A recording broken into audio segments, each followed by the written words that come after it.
Noon, Ghislaine Maxwell has been denied a request to overturn her sex trafficking conviction. A federal judge in New York denied it due to a lack of evidence, but did agree with the defense that some of the counts were repetitive. The judge did reduce the number of years that she could potentially face in prison when she is sentenced next month.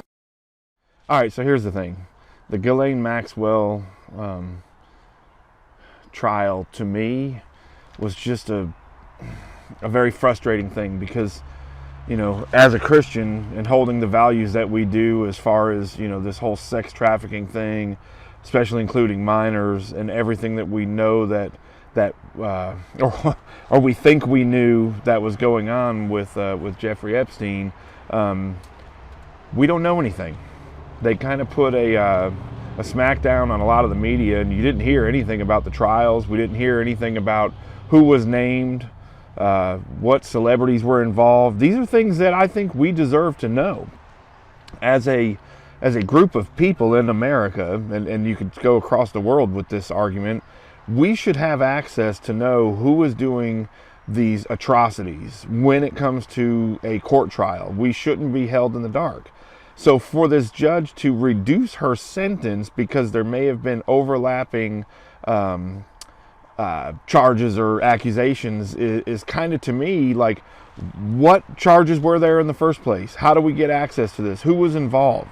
And so while you're looking at Johnny Depp over here and Chris Rock getting slapped over here, it's kind of like the look at this hand, don't pay attention to what this hand's doing sort of thing.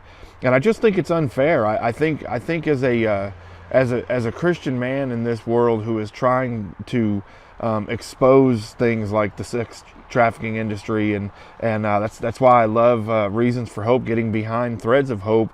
Threads of Hope was able to do that. They were able to end the sex trafficking over in the Philippines in this one village because of it. And it's things like that that are near and dear to our hearts. But how are we supposed to fight a fight that we don't know we're fighting against because we don't know who was involved or anything else? And now that he's had the audacity to reduce the sentence on somebody as atrocious as Ghislaine, I think is just a horrendous evidence for where we're at in our culture here in America. And again, it was done kind of on the side as we were paying attention to Johnny Depp. This whole thing was done. So Christians, beware of what's going on out there, and ask the questions, ask the right questions. As a culture, we need to ask these questions. We need to hold people accountable, especially when it's at the cost of young children who are being trafficked into this sex world that just makes my stomach turn upside down. We need answers. We deserve answers.